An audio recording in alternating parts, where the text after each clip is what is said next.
Welcome to Democracy Now!, democracynow.org, the War and Peace Report. I'm Amy Goodman in Denver, Colorado. 3 Michigan officials have been criminally charged for their involvement in the Flint water contamination crisis. Flint employee Michael Glasgow and Michigan Department of Environmental Quality employees Stephen Bush and Michael Prisby. Meanwhile, Michigan Governor Rick Snyder said he has not been questioned by prosecutors. The lead poisoning began when an unelected emergency manager appointed by Snyder switched the source of Flint's drinking water to the corrosive Flint River. We'll have more on Flint with investigative reporter Kurt Guyette later in the broadcast.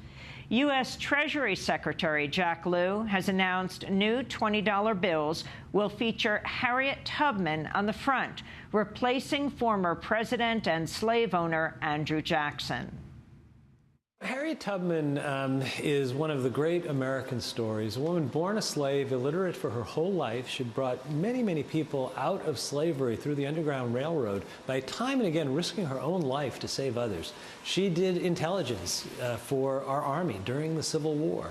After she worked to get the women's suffrage movement going. It's a great American story. The move comes after more than 500,000 people voted for Harriet Tubman to replace Jackson. But in fact, President Jackson will not be removed entirely, simply moved to the back of the bill.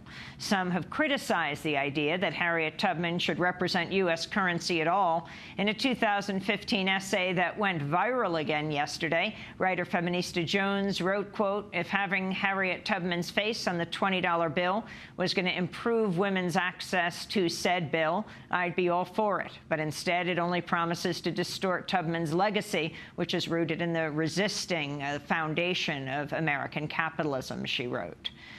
In Louisiana, 5 former police officers pleaded guilty in federal court to charges related to the 2005 killings of unarmed African-American civilians on the Danziger Bridge in the days after Hurricane Katrina. On September 4, 2005, a group of New Orleans police officers opened fire with AK-47s on families crossing the bridge in search of food. 2 people, teenager James Brissett and 40-year-old Ronald Madison, were killed. 4 more were injured. Police later tried to cover up the killings. On Wednesday, 5 police officers pled guilty to conspiracy, obstruction of justice, and civil rights charges. Their sentences range from 3 to 12 years. The Senate has passed a broad energy bill that will speed up the export of gas extracted through fracking. The bill includes limited provisions promoting renewable energy such as wind and solar. But it also hands a victory for fossil fuel companies by requiring the Energy Department to speed up permitting of coastal terminals used to ship oil and gas overseas. This comes as world leaders are slated to sign the Paris Climate Accord at the UN headquarters in New York on Friday.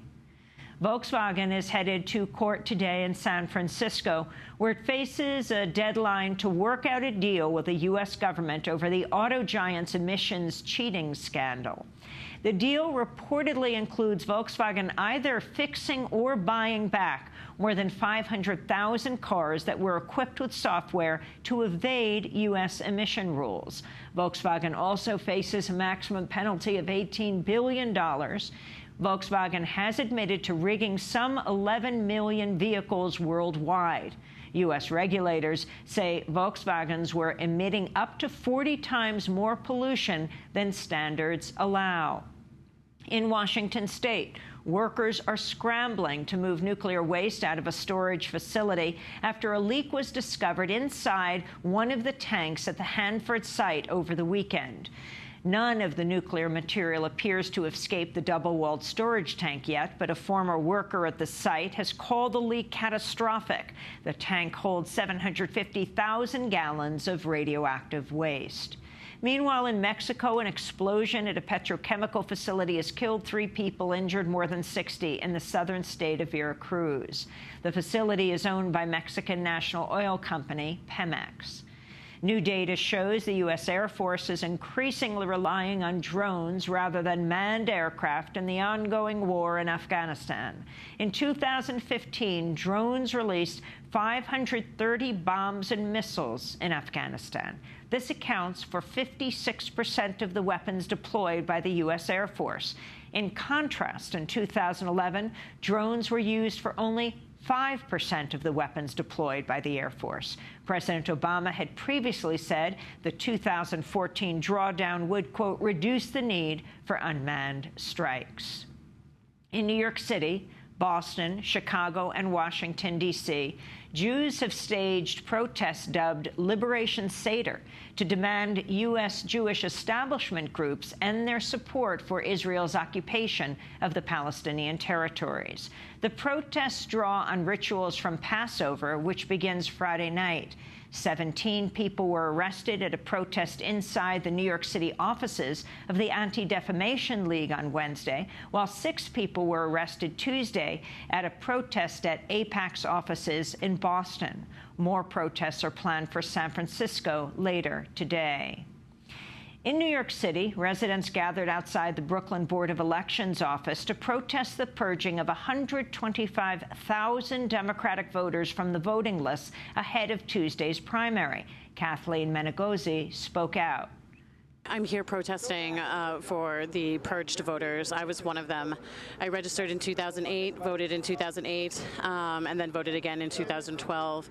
Checked my registration about, I would say, 3 weeks ago. I was told that they couldn't find it in any of the boroughs. I also checked in Westchester County. They couldn't find it there.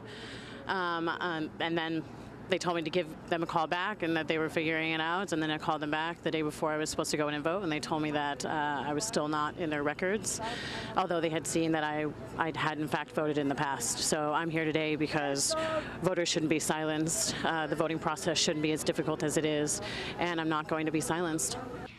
Later, activists from the art collective The Illuminator staged another protest, projecting onto the election board building, quote, "Where are our votes?" And across Canada, a protest for Indigenous rights is sweeping across the provinces as First Nation communities have occupied a series of government buildings. The movement is dubbed Occupy Anak, a reference to the Ministry of Indigenous and Northern Affairs. Activists are demanding the Canadian government address youth suicides in First Nation communities, as well as water and housing crises in their territories. Over the last week, protesters have set up occupations inside and outside the government offices in Toronto, Vancouver, Winnipeg, Gatineau, Quebec. Earlier this week, 10 people locked themselves together inside the Toronto office, while Kayla Sutherland of the Ottawa-Piskat First Nation spoke to a rally outside. You learn something from the Indigenous people and change things. It will help everyone. Canada can respect human rights when we accomplish this, because right now we're violating those rights. We say reconciliation as if colonization is not over. Colonization is continuing, and that we must admit to and change. The Ottawa-Piskat First Nation saw 28 suicide attempts last month within a population of just 2,000 people. And those are some of the headlines. This is Democracy Now!, democracynow.org, The War and Peace Report. I'm Amy Goodman. We're on a 100-city tour marking Democracy Now!'s 20th anniversary, and we may be coming soon to a city near you. Tonight we'll be in Boulder. Right now we're at Denver Open Media. I'm Amy Goodman with Nermeen Sheikh in New York.